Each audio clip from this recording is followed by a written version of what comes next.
yeah, it cuts off for some reason. I don't know why. I'm just Hello. tweeting, like I'm just posting it. Oh, sorry. No, that's okay. That's all right. Don't worry about it, feet.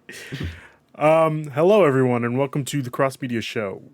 This episode, we are talking about Attack on Titan the final season, episode 3. And what the fuck? Episode 4. Sorry, episode 4. Oh, shit, I put episode 3. Episode 4. Thank you. Episode 4. As I Yeah. try to fix it. Okay. Episode 4 of the final season of Attack on Titan. And Jesus Christ. This episode. That's all I can really say for this episode. Oh my god. Do we want to do initial Yeah. thoughts or do we want to just like go into the plot? Oh, please go into initial thoughts first. Okay. Fee, I'm gonna save you for last, if that's okay.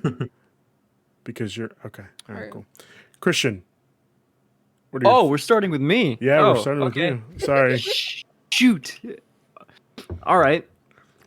There's a lot to unpack here, and like, oof. If anything, again, I'm gonna reiterate that I like this season's like super like laser focused themes of like the residual class versus like the upper class. That's still going on, right? We get like Lord Willie Tiber. Am I saying his name right? Yeah. Introduced, and like that was bananas to me. First of all, I was ready to not like Willie, and then like as his character like started showing more like his intentions, like we don't really know what his intentions are, and the fact that he doesn't want to do whatever it is he's doing, that to me is really interesting. And I don't know, man. I'm just excited to. I love the political side that this show is finally getting to, and I'm excited to watch more. Okay, cool. Ryan, initial thoughts. I'm right there, Christian. I am very excited for all this political drama that keeps happening, this intrigue and all that. Ah, God, it's been so great to just finally get not answers to questions, but having these things getting shown to us and explaining why things are actually happening in this world, and then character motivations and all this is fantastic. This whole season, learning about Yuri and all that has been great. This episode was insane with the amount of lore and knowledge it gave us, and then even my more God, questions. so good. I am so excited to talk about this one.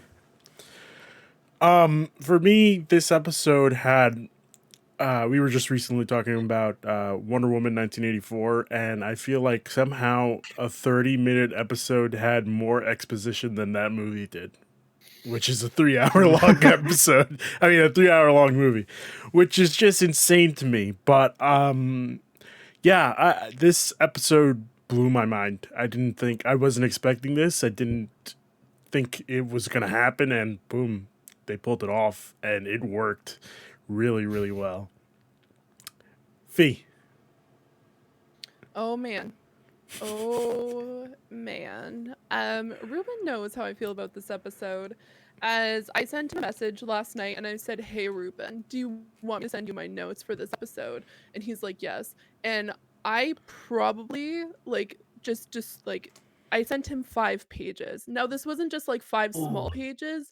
This was 5 like Google Docs worth of information and like backstory, specifically linking like what was happening in the scene and how it correlated with other scenes. And so I kind of went all out because I was just like, okay, I have time.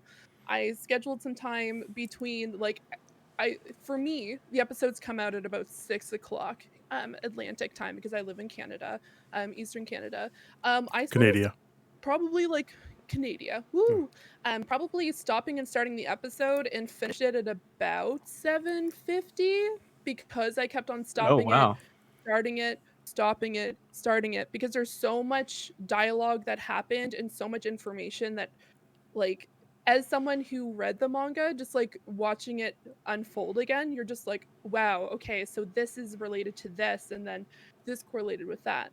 So while there was no crazy action in the episode, other than a race scene, um, it was jam packed with information. Yeah. Yeah. Can I ask how well the manga has been translated over to screen this season around? Almost verbatim. Oh, cool. Near flawlessly. Yeah. Which is really great to hear. Yeah. Which I am, the way that it's been going, next episode, whew, I am. Hey, no spoilers, no spoilers. No spoilers. Oh, no, no, no. No Okay. spoilers here. I'm just saying that I was I was more excited when I first read the manga about the like other stuff that happens, but watching the anime, I'm more excited about this and the dialogue and hearing like the way that it's like actually like dealt with and like hearing their voices because it really adds a whole other depth to it and the severity of certain situations. Thumbs up. Yeah. Oh God, I can't. Fee, let's just get into the plot. Okay. Well, we start off the episode by watching young Falco essentially dashing across the armory and Reiner stopping him, asking him where he's going so late. And Falco says, "Oh, I just forgot something in HQ." That is a lie. He lied to his superior because he was actually sending a letter off for Mr. Kruger. Now, if you think, man, this name kind of sounds familiar, that's actually the name of Aaron Kruger, the man that Gresha got the Attack Titan from in season 3. So he is now playing as like essentially this person because of this connection. So it's long enough that people do not remember Kruger, but even if people did remember him, it's far enough off that people don't put the correlation together because they don't look much alike, other than maybe their longish hair, but he does not look anything like Aaron Kruger. No. So this is why he's using this alias of Mr. Kruger, and I have that in the notes, saying that he's pretending as though he's this person, but not really. Aaron saying that he wanted to send a letter, but he knows that if he sends it himself, that the internment will know you're not actually sick, you're fine. So he needs to make sure that he has Falco sending it off for him. And when Falco says, "Who's the letter for? Is this for your family?" He says, "Yeah, I just want to tell them I'm doing just fine." Then the opening music, and then we get to the title, which is from one hand to another, episode 63. We start off with Commander Magath, who we didn't see very much at all last episode, if not at all. Yeah. Very confused why everyone's running around in a ruckus, and he stops at one of the coordinates, but you actually, like, it took me a moment to realize, like, who this guy was. He's actually one of the, like, guys from the trenches in episode 1. He's a nameless, like, military guy that's just there. Yeah. He says that the reason why everyone's running around is because the Tiber family's here. Now, going back to episode 2, they talk about the Tiber family a little bit, saying that they're going to use the Tiber family to announce the war on Parody or Paradise. And they're going to use them essentially as the face of the war to say that the Tiber family is leading it, and with that, the Warhammer Titan. Because it is known as one of the strongest ones as well, with the connections that they have. We cut to, you see 9 men dressed in red. You don't see that they have any of the Eldian armbands, and they are standing on guard, protecting the Tiber room. You find out that these are not actually military guys at all. They're representatives of the Tiber family and the Tiber personal guard, which is interesting because you would have assumed that they would use Eldian guards, but they are not. This means that they are probably Marleyan guards, which is kind of confusing, but sure, why not? We go in, and then we meet the deepest voiced man I've ever seen, and with like probably taller than the door, greeting them into the room. We then see this mystical, blonde-haired, blue-eyed man named Willie Tiber. He is the head of the Tiber family, and Magath introduces himself. I imagine this is probably the first time that they've seen each other, or at least introduced themselves to each other because of their rankings and standings that they've never met before. He says it's an honor to meet Lord Tiber. And you note that Tiber and his entire family are also not wearing armbands, but they have an actual Titan. It kind of goes into it a little bit later on, but just as like a side note, it's not even really mentioned why they're not wearing armbands. It's because we'll get into that a little bit. So they introduce he introduces his family in the most terrible introduction ever because he doesn't say anyone's names. There is just 4 kids, a blonde woman, an older woman, a man with a staff, a black haired woman in the corner wearing a black dress, not saying anything, and there's 2 guys, 2 military, well, personal guard in the room. This comes in handy when they go to a scene specifically between Willie and Magath, and Willie asks him who he believes that the Warhammer Titan is, and asks, who do you think it is? Magath says, I have no clue, and quite honestly, one might wonder if they're there, like if it's there at all. I put an emphasis on it because you'll notice through the episode that Magath doesn't say he, her, or use any other acronym other than specifically it's for the Eldian people, except for Lord Tiber, which is something I noticed. I might just be nitpicking because like I said, I spent way too much time on this episode, stopping and starting. You said it was the worst introduction to the family ever. I actually kind of liked it because it, for me, like keeping all the names like in the shadows, so to speak, that to me adds to the mythos of Tiber. Like, sure, even if he has like a lame name like Willie, this like whole like myth of him is I thought that was pretty cool. Oh yeah, no, absolutely. I think I put in my notes that it was the worst introduction ever because he says, I'm going to introduce my family, and that says nothing. Oh, yeah. And so I'm like, okay, dude, like, but I understand what you mean, and I definitely agree that it overall it helps with like the mythos and him asking Magath, like, who do you think the Warhammer Titan is? We kind of we don't have that connection or understanding who's who. So I think it was really smart. But I think in my notes, I just put that because I'm like, okay, you're saying that it's the you're saying, but not really but you're saying not actually. anything. Yeah. But yeah, no, absolutely. We then get into, he says that he's impressed by Magath's deduction skills. However, the Warhammer Titan is actually among them and points out at this point, Magath looks around the room again and kind of scans back around to each person, but says nothing. Willie changes the subject and mentions that he's actually here to see the statue of Helios. A century ago, a mere human slayed the devil of the earth and the Titans and saved the people of Marley, and is considered a hero who saved the world. I think it was Helios, right? Yeah, Helios, yeah. Willie sings his praises, but then mentions the fact that he did this without a scratch and did not get hurt in the process, and considers him the spirit of Marley, and kind of discussing how important he was to the people of Marley and the Eldians.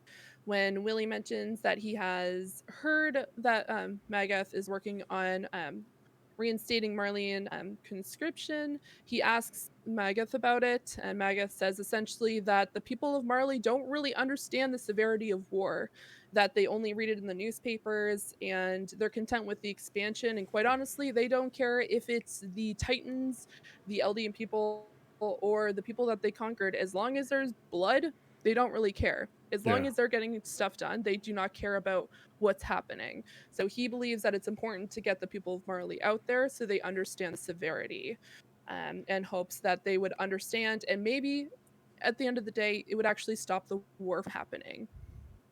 But he does realize that unfortunately, it's too late, and kind of mentions the fact if he knew someone who was leading from the shadows, that they would be able to stop. He would just tell them, you can't stop it at this point. And then Tiber mentions the fact that he is actually leading the country from the shadows, but unfortunately, he allowed the people of Marley to kind of take over. He let them freely control, and his family kind of took a step back to see what the Marley people would do, and realizing with doing this, they've actually written like the end for Eldia and the Marley people. Mostly because the Marleyans relied too much on the Eldian people, and then kind of took a step back, which made them soft, and they weren't able to build technology to deal with the people that they're fighting. And then he they failed the Eldians because at the end of the day they were locked up and then used as weapons of war. So they failed their own people, and then they failed the people that they said that they were going to help. And so he kind of has this understanding and looks a little bit dark. And there's a few points in the episode where you see him just kind of go dark. Yes, what's up? Yeah, no, I was gonna say that I think this is probably the first like open critic, right, that we have Yeah. of like this hierarchy in Marleyan society, which that to me just like speaks even more to like this myth of Lord Tiber. I thought was cool. Yeah. Yeah.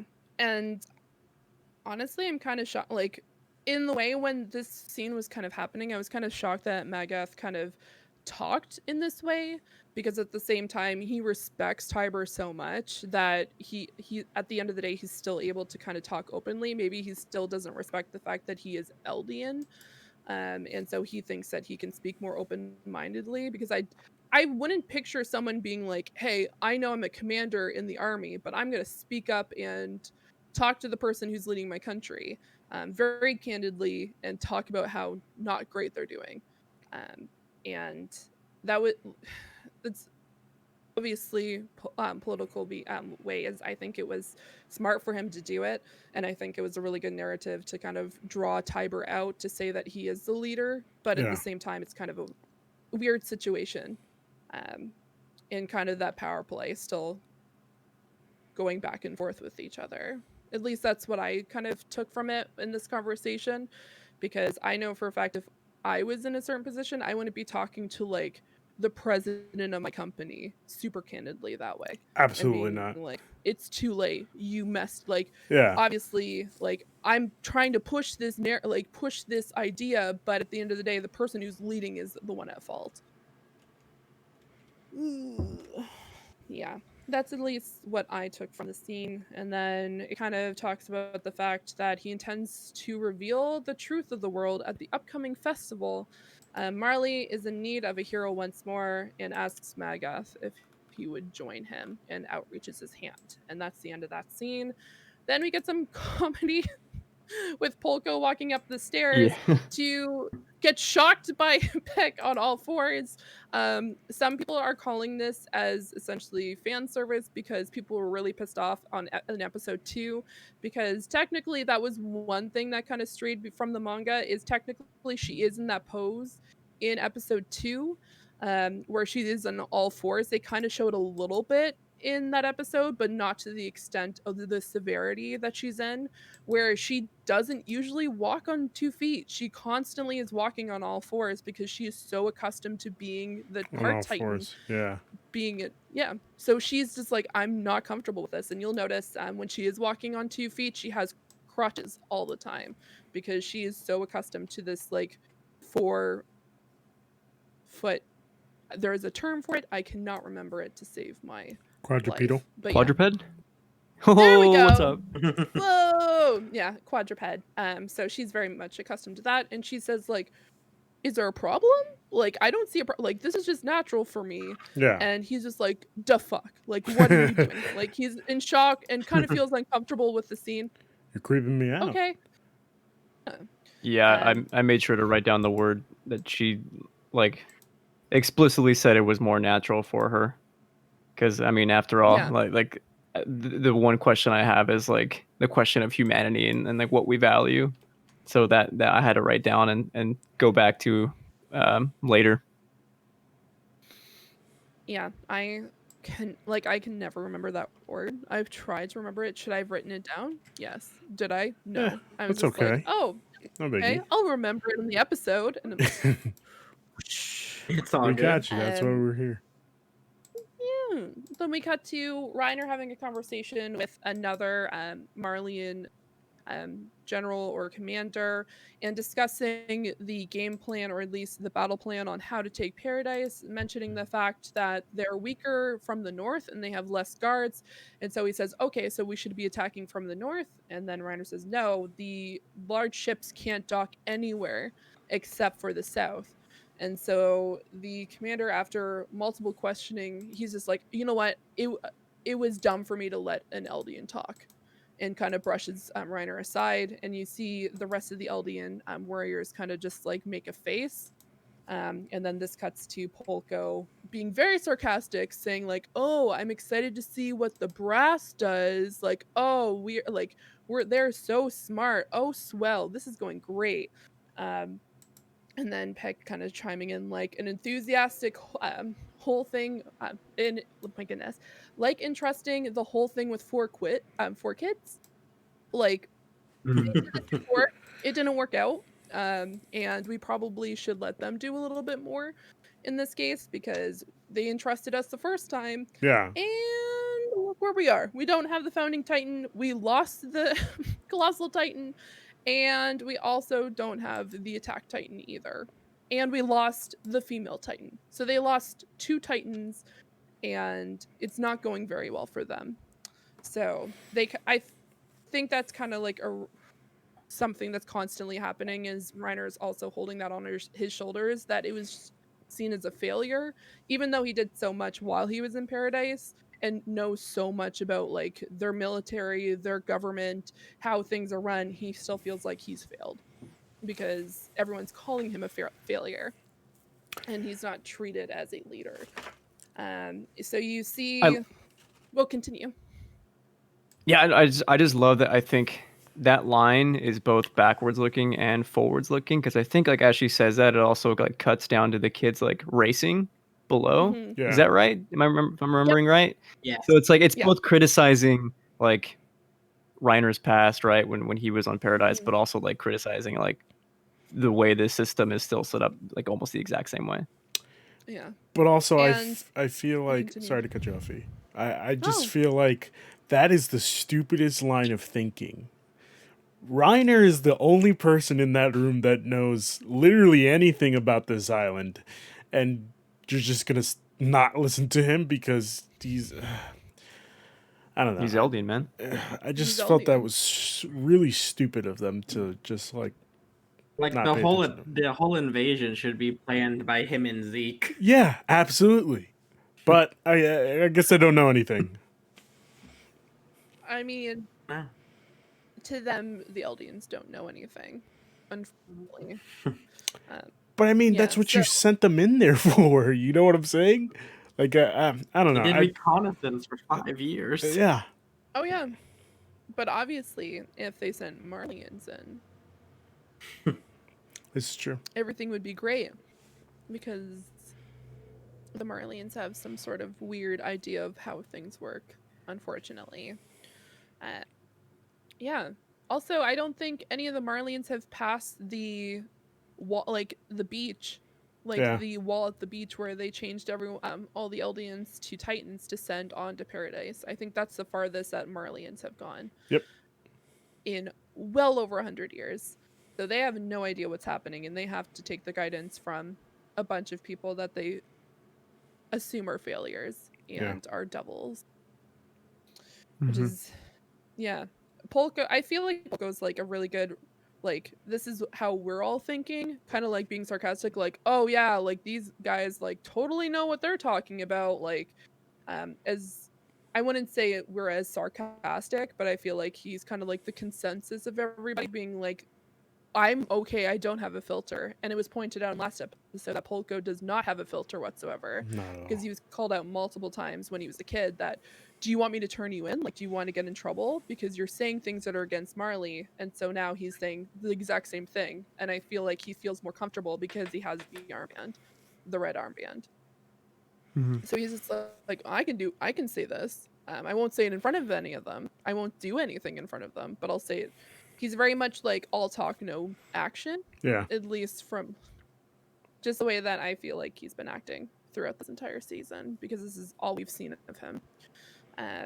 So we see the 4 kids, Edo, Falco, Sophia, and Gabby are running. Everyone is shocked to see Gabby lose to Falco. And Edo and Sophia go over and cheer for Falco. And you see Gabby just being incredibly angry. She's confused and doesn't understand why she's lost. And Polko kind of saying like, "Oh, you guys think this is a victory? Like you guys have no idea. Like you have no idea what victory is." And then it kind of cuts to Colton saying like, "It doesn't matter how well Falco's doing.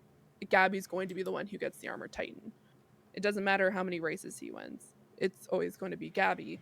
And then it cuts to the guards, where there is a confession by the little Falco that he is doing all of this for Gabby because he likes her. Yep. But it's not specifically said, "Hey Gabby, I like you." It's she's getting really angry saying like, "Your brother is a Titan, like you have like he's in line to become the Beast Titan. Why are you going out and trying to fight so hard when you know you're going to get an armband?" And he says, "I'm doing this for you." Everyone turns to Gabby, and Gabby's just like, "What do you want? Like, I don't understand why this is happening." And so everyone's just like, "Yeah, this has gone over this girl's head. Like, obviously she doesn't know what's happening." No. I don't Um, know. Well, Kind of like I kind a of little bit of a interpret. human moment. Go ahead, Christian. Yeah, I just interpreted Yeah. that like slightly different. Like, Okay. like his determinations are out of love for Gabby, right? But I'm not decided as to whether that's like an affectionate love or just like a protective love. Maybe Okay. it's both. I don't know. Yeah, I also saw it as like, no, I, f- I feel like that was more of an affectionate love. Like he has feelings for her, only because like if that's not the case, like she knows what's at stake here. She knows that she's only gonna have 13 years left to live. What to you? You know what I'm saying? Like if there's nothing there for him to like have emotion for her, what's the point of you just taking over the Beast Titan? You're I right. also went by him blushing. Yeah, that too. Yeah, Oh yeah, the blush. Yeah, that's right. Woo! Yeah, that was definitely affectionate. yeah. He was I like it could definitely like I definitely see on both sides in him being him trying to protect her because he knows what's gonna happen, and after Reiner kind of reaming him on the train, I feel like he probably also has that pressure of like Reiner's gonna kick my butt to Timbuktu if I don't save Gabby because they're family, and then him also being like, and I also care about her. Because Yeah. they're like honestly at the end of the day, there are other Titans that he could become. Like, yeah, the Armor Titan is cool, and yeah, he's like doesn't get the option for the Beast Titan because that's going to be his brother. But when does the cart go away? What happens when like he could probably wait like 12 years? Like at this point it would be 8 years, and he could get the Jaw Titan. Maybe if they win, maybe he gets to become the Attack Titan. Who knows? Like, yeah, Fee, yeah. I just thought of the dumbest thing. How old are they, real quick? I want to say like The- 12. They're like 13. So you're telling me Yeah. they're the Teen Titans? Oh god damn it! I had to. I'm sorry. Well done. Well done.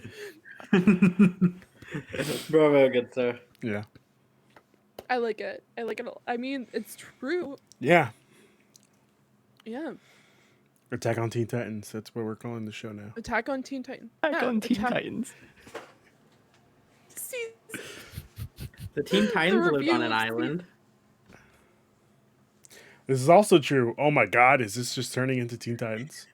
It's not. I derailed this. I'm sorry. No, it's okay. It's okay. Fee, continue. Sorry. Sorry, I didn't okay. quite catch that. So, Sorry, that was my Siri. Okay, so we cut to a drunken man thinking that he is hugging Gabby. He's actually hugging the melancholy kind of like one note Sophia. And by one note, I mean like I really like her, but she reminds me a lot of Annie, where she's just like, yeah, whatever. Okay, everything's fine. That's also what I thought as well. But like she's less murdery, which is great. Yeah, and I also love her because of one of her comments later on, when she starts picking on Gabby, which is fantastic because once again, I'm not a Gabby fan.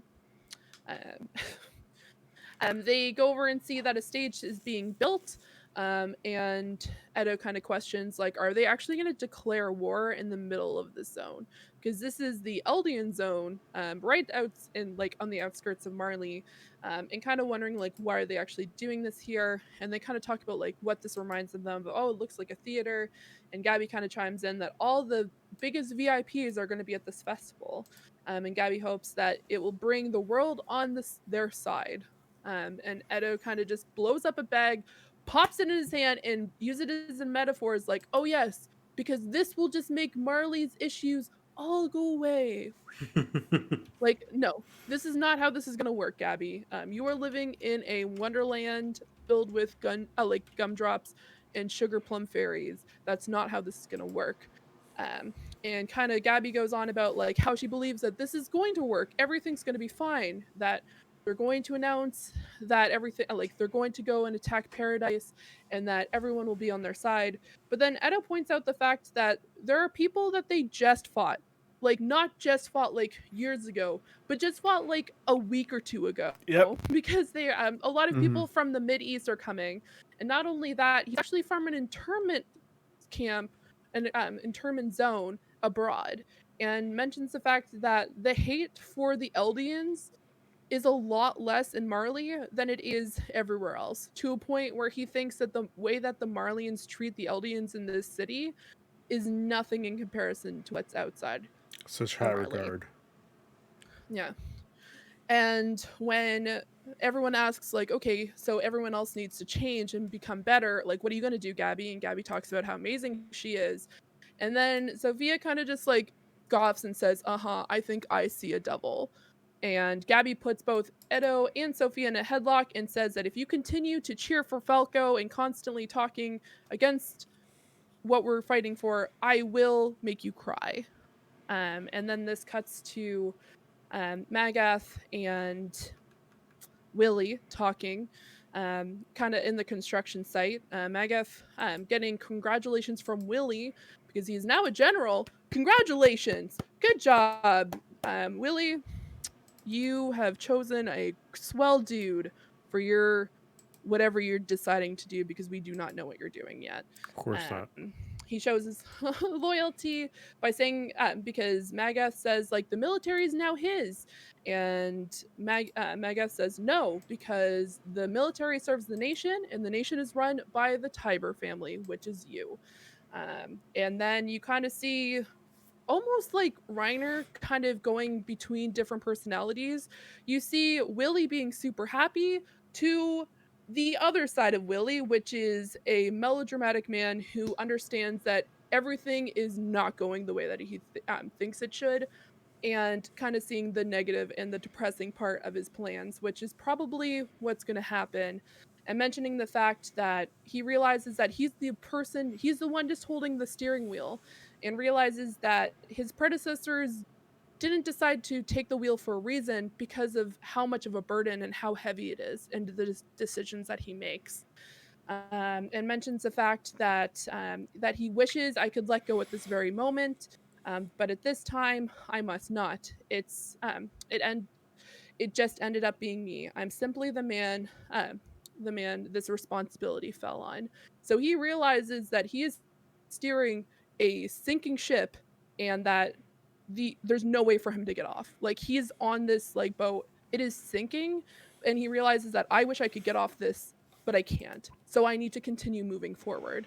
And this kind of goes with Mr. Kruger's mentioning of keep moving forward in last episode, talking about you constantly need to keep on moving and moving forward. Magos goes into a metaphor talking about the fact that the house was already about to collapse. There were areas that could be salvaged, and according to them, the house is already infested with rats. And cuts to the kids.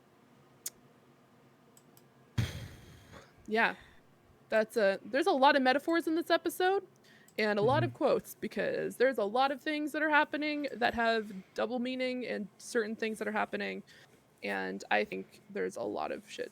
Obviously, there's a lot of shit gonna go happen. Like this episode is like constantly nuts. Um, this cuts to Mr. Kruger, Aaron, congratulating Falco for beating Gabby. Falco points out the fact that it doesn't matter how much he does at this point. He's also recognizing what everyone else knows, that doesn't matter what he does, Gabby's still going to win, but constantly being positive, knowing that he needs to continue moving forward. Which you see that Aaron kind of smiles at this comment and says that he needs to thank Falco for sending the letter, and it's been a big help.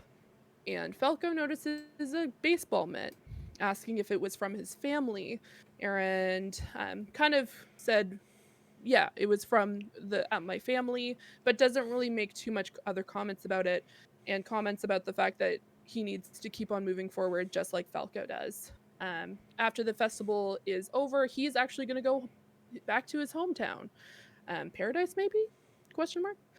Falco seems upset to hear that Aaron's leaving, but just as he was making a face, a doctor, or at least a man in a white coat, comes over, and Falco says that I'm just gonna let you go. Like obviously it's the doctor. I'm gonna let you go for the day. Have a good day, and leaves. The doctor asks to sit beside Aaron. When Aaron says yes, he sits down and he introduces himself as Mr. Yeager. Mm-hmm. Um, he is just the person we think he is. He is actually Aaron's grandfather, Zeke's grandfather, Gresha's father, and the man that told Gresha that he needed to smarten up. It was not the Marleyan people that caused his daughter's death, but the stupidity of Gresha, essentially, and saying that they need to follow the Marleyans because the Marleyans helped them. He says he's a physician in the zone and he just comes here to drink tea every so often. Yeager notices Aaron gets along with Falco, and he mentions the fact he thinks he would get along with Falco as well. Um, he mentions that he sits on this bench to find people to talk to, and he knows Falco's grandfather and uncle. My goodness, he mentions Falco's uncle was a part of the Eldian restorationists. Yeager explains that they're restorationists are sent to paradise, and not even a family member is spared, as we saw in season 3 when they were sending the Eldians from Marley, who were a part of the restorationists, and being turned into titans and sending off the wall to protect their family. He and his brother train to be warriors, and he tells Aaron he needs to stop seeing Falco because he believes that he's going to derail all of Falco and his brother's work. And he asks why he feels this way. Why is he telling him all this? And mentions the fact, does he regret? Does he have regrets about his own family? And this is where we see Yeager break. And he mentions the fact the day that his son took his daughter outside of the walls, and blames himself because he put too much pressure on his son to become a doctor. He then begins to scream, "It's my fault, everything was my fault," and continues to scream even when he was talking. You see the red armband on his arm, and he holding his face, and another doctor comes over and mentions the fact that you shouldn't be moving around, you shouldn't be going out on your own, and you're realizing that he's not a doctor anymore, but he is a patient of where Aaron is. And he will not stop screaming, and you realize that Aaron is kind of picking on Mr. Yeager or his grandfather's memories, in realizing how much he put his family through. And once again, Aaron picking on people's feelings, he decided to mention his own family. So I mentioned the fact that he had the red armband when I was writing this out, because when I was trying to catch up, I forgot for a moment that Aaron's last name is spelled Yeager in the English subs, because in the English dub, they actually write it as Jaeger with Y because it's easier for English speakers to What? put two and two together. Yeah. Yeah, so they put Jaeger, which is Yeager. And so I specifically forgot for a moment that Jaeger was supposed to be spelt that way. And you can tell certain websites if people are watching certain ones because some of them say Jaeger and some of them say Jaeger, but with the J. That is Yeah. strange. I don't like that. I don't Yeah. like it either. At first, I didn't realize who it It's odd. was, and then I kind of put two and two together once you finished talking. Mm. Yeah. This was. I do have very I have an odd difficult. question. Yeah. Should we be reading more into the baseball glove? Is there something that I missed? Like why that gift specifically? You know? Or is that going to come into play later at all? Should I just ignore this? You know? Don't answer that. Later. Oh, okay, so I should just wait gonna for this know it. later. Okay. Okay. Thumbs up. Yeah. I will not say anything, but I will answer that question when it comes up. Okay. Which, yeah, I'm just gonna leave it at that. Shrug. Okay. Yeah. So I found the scene really difficult to watch. Because you kind of like, for me, I was confused for a moment with the names, but then once I realized who it was very, very difficult. And then I watched someone take the scene.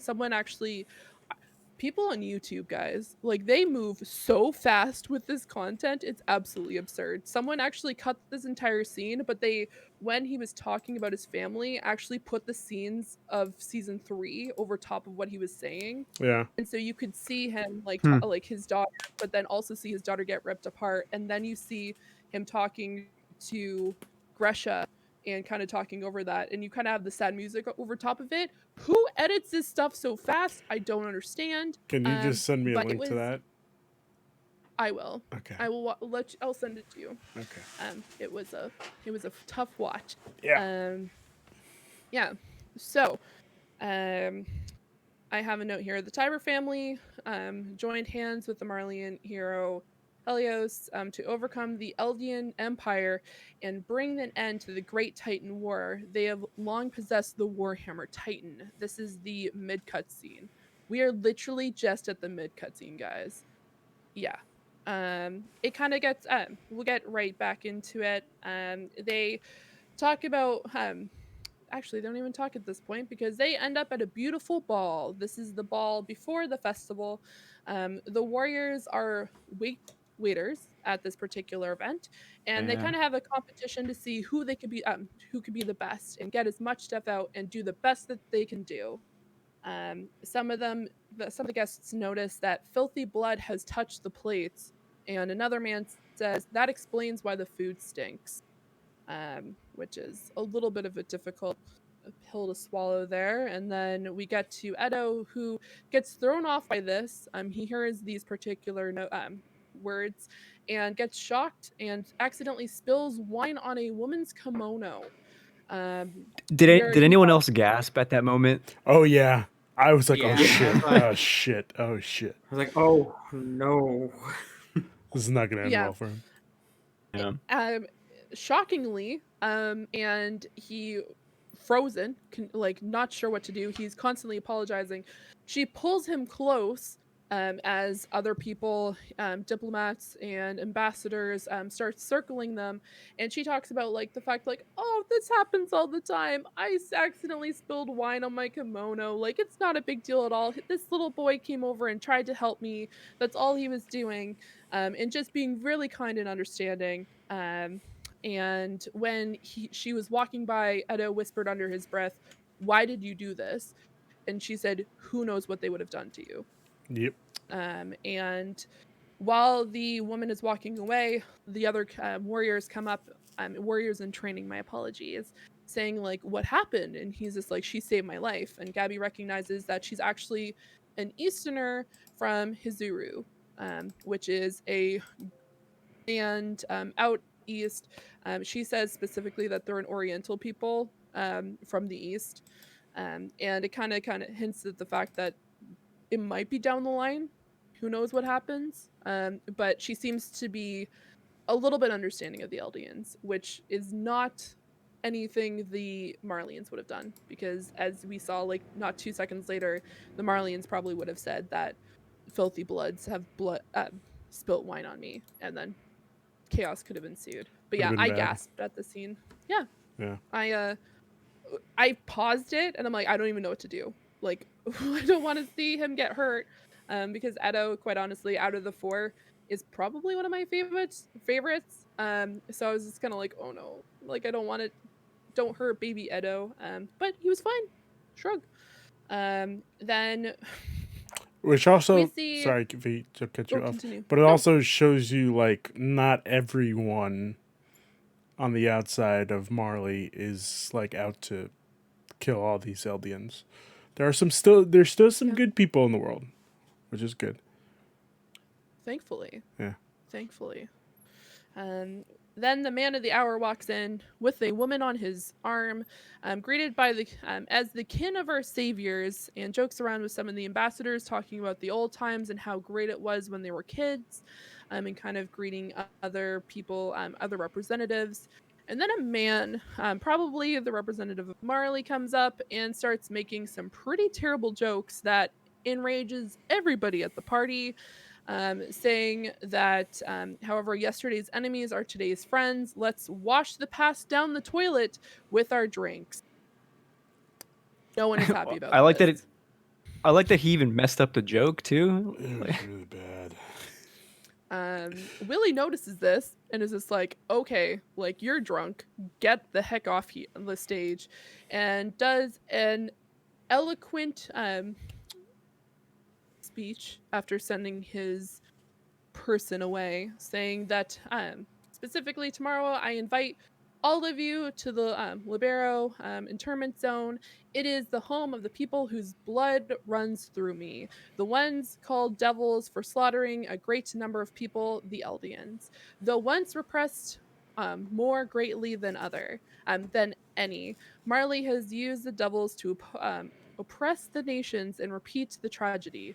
I understand the desire to eliminate the Eldians, but I have arrived at a single solution that will answer this endless problem. Tomorrow, I will reveal that solution in my first ever theater production to the great playwrights and witness to history. Who knows what he's going to talk about? Who the fuck knows? Yeah.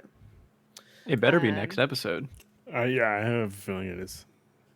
Yeah. Yeah.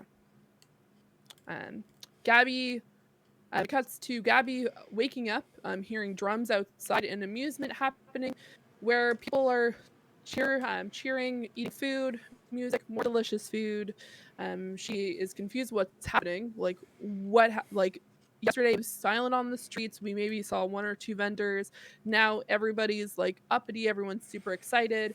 And she finds her 3 friends coming over, talking about the fact that like this is the festival, and brings Falco smashes ice cream into her face, and says that she needs to start focusing on like the excitement. I apparently was really hungry when I was writing this particular point, because I kept on pointing out every single food dish that It they was were delicious. eating. They had sandwiches. Oh my god! It all looked delicious. There is a scene where we see the 9. We see Reiner, Volko, and Peck all together, kind of looking at the kids, being like, "We don't have any money." So Reiner, Daddy Warbucks over here is paying for everyone's food, sandwiches. Everyone eats except I'm sorry. for Reiner. Daddy Warbucks? Yeah. Yeah, Is that he's what just you like call him? Daddy throwing up money. Warbucks, he has all this money. And he's in war. Yeah, he's just throwing out the money, just giving money, like getting food for everybody, sandwiches, pizza, and he's looking at them all, laughing, and kind of like just having a small smile, probably remembering when he was a kid at this point, and is probably kind of reminiscing at that point. But then it instantly starts where Gabby is being dragged by Reiner, kind of saying like, lately everything feels like really different and new things are happening, and it kind of feels like something is about to change. And Reiner says he agrees and nods, kind of somberly.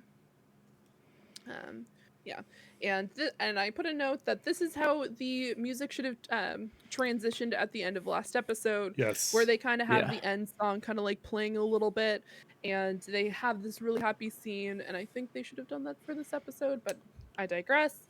And then we get to the cutscene after the credits, which is Oh my god, I think I missed this. Oh, you well then. definitely missed No. this. Oh, What? you missed some goodies. This is probably like the best part of the episode. Yeah, Fuck. It's fucking Okay. insane.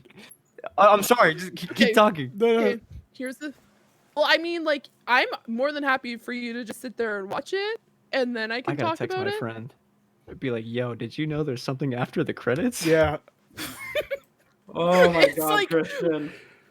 This is probably the biggest thing of the episode. This is like the. I had to go to the grocery store, man. Okay. Listen, This is probably why I'm confused, because at the beginning, like before we recorded, Christian was just like, "Yeah, this episode was good," and I'm like, "Dude, do you understand?" this What is the fuck probably the greatest episode we've seen so Open far. Crunchyroll fast. Listen, Christian. I'm opening Hulu as we speak. Okay, all right. Oh my god. I can't wait for the live reaction to this. My friend didn't know either, Oh Well, your boy. friend's so gonna be I'm not shocked the too. only one. Usually I skip it, but like yesterday I knew I was like, you know what? Let's stay. Let's see what else. Oh my happens. god.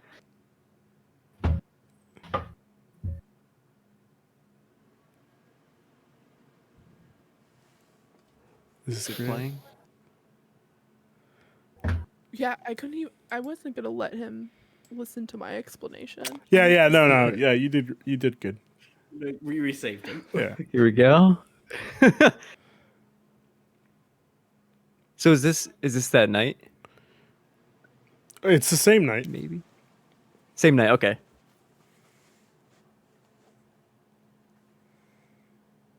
I'm nervous.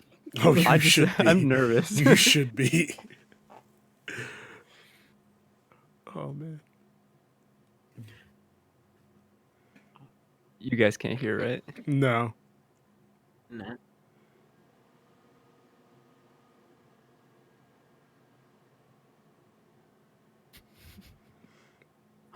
Oh my god.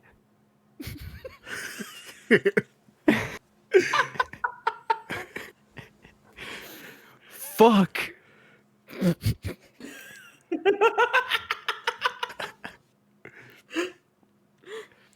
Oh shit. This is where That's awesome. Oh man. What the what? Oh, come on, dude. You can't just end it there. Yeah, you can. This is why. Oh my god. Listen, Oh, I'm happy I So- watched this live. you guys shit on my boy Aaron all the time. And come on, like that was fucking great. To explain to the that was people great. who haven't seen, they cut to a scene at the end of the festival and the beginning of where they're currently waiting for Willie's address and his theatrical debut. And Zeke sees the group running out towards them, asking if they had fun, and asks where Falco is because he doesn't see where Falco is. Ito says that Falco mentioned that he saw someone he knew and then needed to run off. And then they continue the conversation and the fact that it's going to be starting soon. And then we see Falco run up behind Reiner and says, "Hey, like, I need you to come with me, Reiner." Like, and out of breath at this point, and is trying to catch his breath. And Zeke says, "We have a few minutes. Like, you go for it."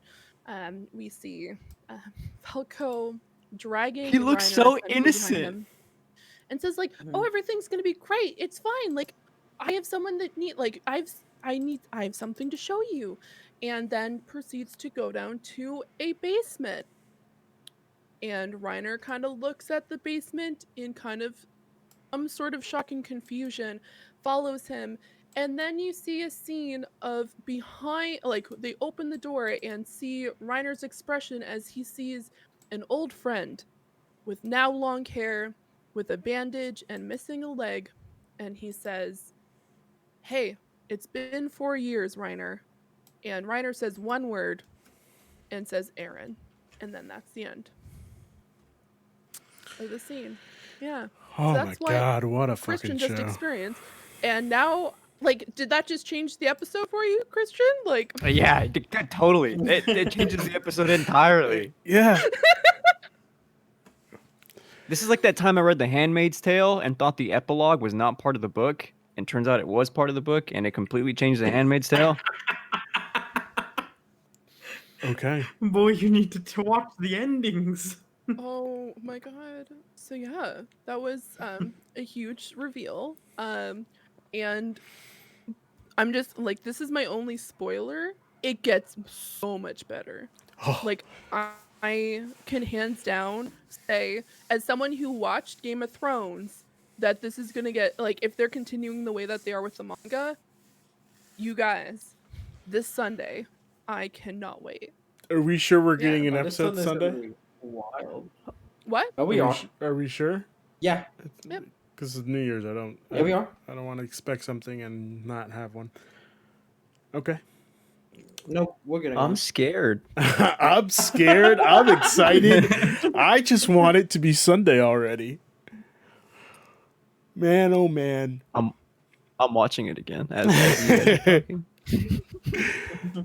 talking. So this is why I stopped and start the Yeah. entire episode. Fee, any thoughts on the whole thing? This is like, as I mentioned before I started reading my, I'm sorry guys for people who are listening, my very in-depth explanation of the episode.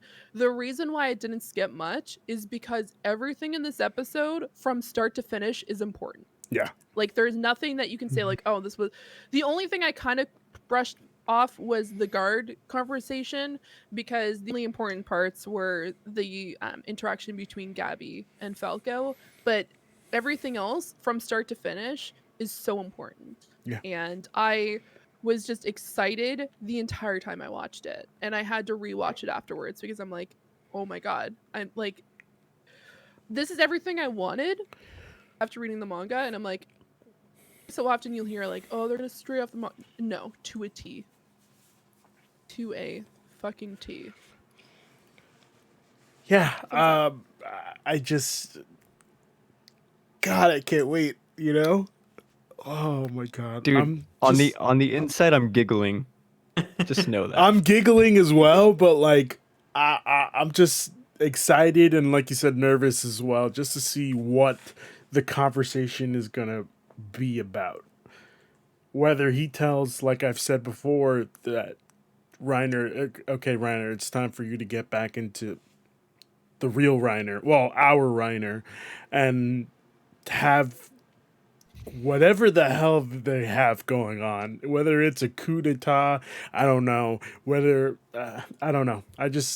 I'm excited for more. Really excited. I can't believe that, like, like closed this episode yesterday and I was like, yeah, that was cool. Like, time to go do some chores before we like get going the rest of my day with like this like very important like 30 seconds missing. Yep. Again. No, I was excited. I was like, I even like, I was messaging like Ruben, and I'm like, do you want to see my notes? Like, are you like, I've been, oh, and I was like super excited, and I'm like, oh my god. And I tried to explain it to someone who doesn't watch it, but like use a bunch of like metaphors, which seemed really like hilarious because there were so many metaphors in this episode. And then like, I have no idea what you're talking about, Fiona. And I'm like, you don't understand how big this episode is. And everyone's like, Fiona, we don't watch the show. And I'm like, nah. So Well, you should be. Yeah. yeah, right. I agree with that. You definitely should be watching this show. Oh my god, this episode, the history we got from the last episode to now, just the build up we're getting right now. This whole episode was just a ticking time bomb about to explode. It's freaking, And the ending is right at the 1 second mark. it's freaking insane. Oh my god. I can't believe I'm really excited to hear two dudes talk in a basement. You know? Oh, dude, I've never been so excited for two dudes in a bed. This Two is more dudes and a exciting kid. than a basement. Let's be real. Two dudes and a child. This is more exciting than a basement they hyped up for 3 seasons. I don't know about Yeah, that. That honestly, yeah. basement was pretty hype. But yes, this is kind of hyper. Yeah. Sorry, more hype. Do we have anything to say other than I can't wait for next episode? Yeah, everybody should let the entire episode play before you do anything. Yeah. I hope you take that into note. Definitely roll the credits. Make sure you roll the credits. Yeah. Mm-hmm. I definitely roll the credits, but if you don't want any spoilers or anything, or you don't want to see what happens next episode, like after that scene, just end it. Like, nothing. Yeah. Okay. I'm not saying they spoil anything in the trailer either. No, yeah. I get what you're saying. I can't believe we have to wait a year for this conversation.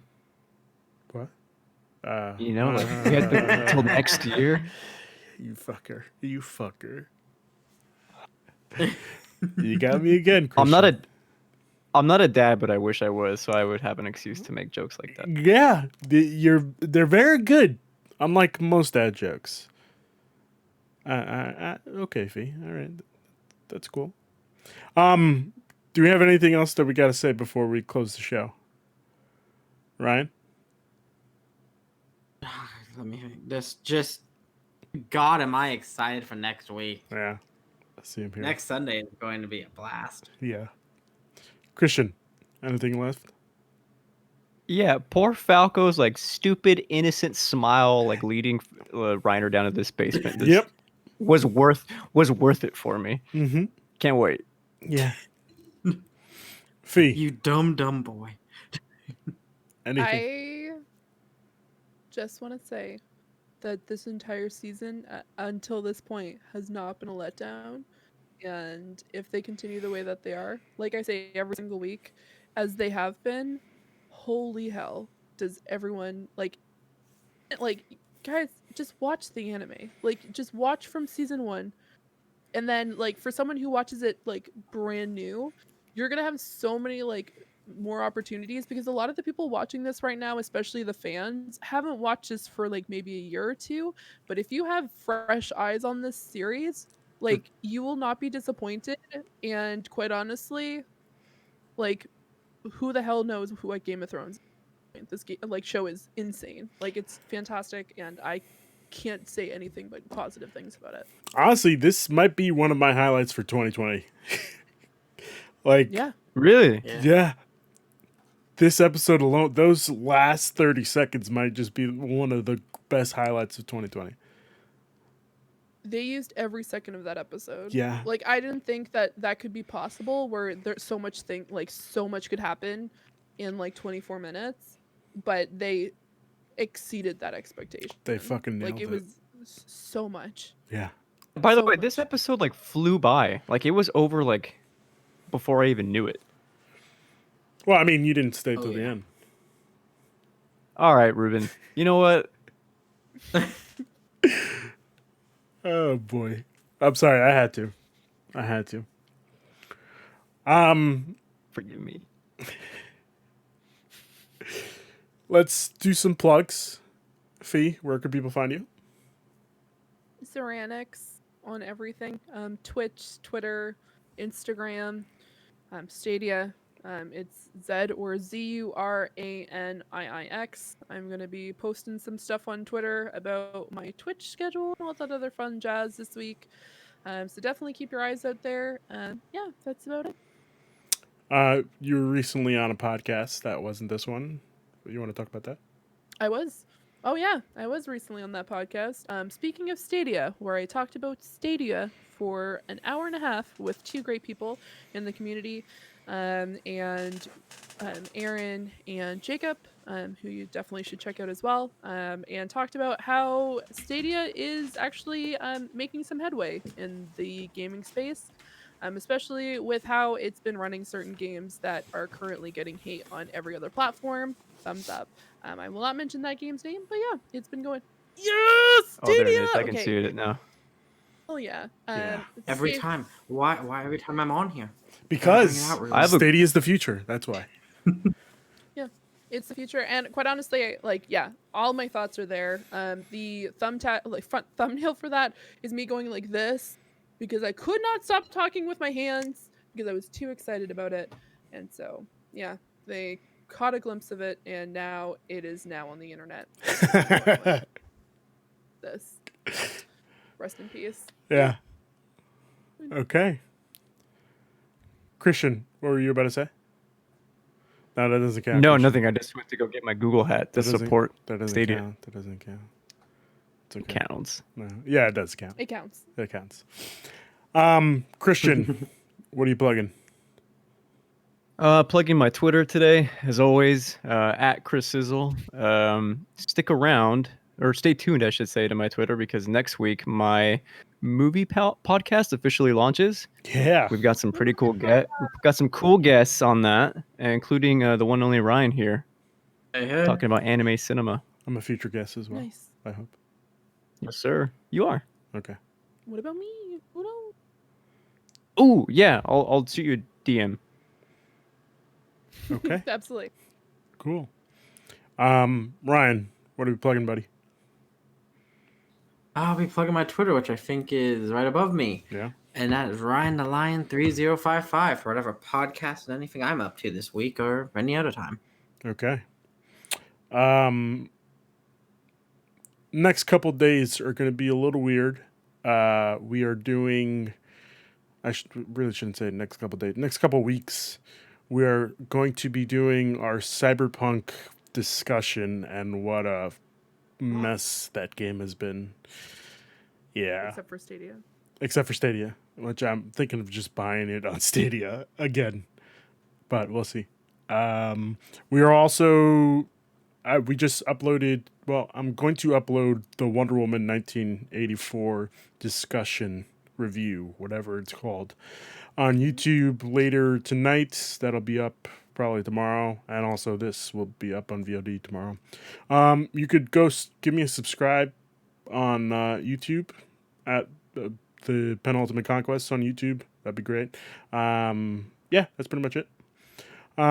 Thank you, Fee, for doing a great job with the notes. Really appreciate it because I don't think I'd be able to stop myself every 5 minutes or every 5 seconds, really. I want to get over the episode. Always, as the fast notes as are possible. fantastic. Yes. Thank you. No problem. All right, guys. Thank you very much for joining me today. Happy New Year, everyone. Happy New Year. Happy New Year. Happy New Year. We'll see you next year. Right, Christian? And Ultimate Conquest 2021. Let's hope it's a better shit show than 2020, you know? All right, guys. Just a little bit less. That'd be really good. All right, guys. Thank you. Bye.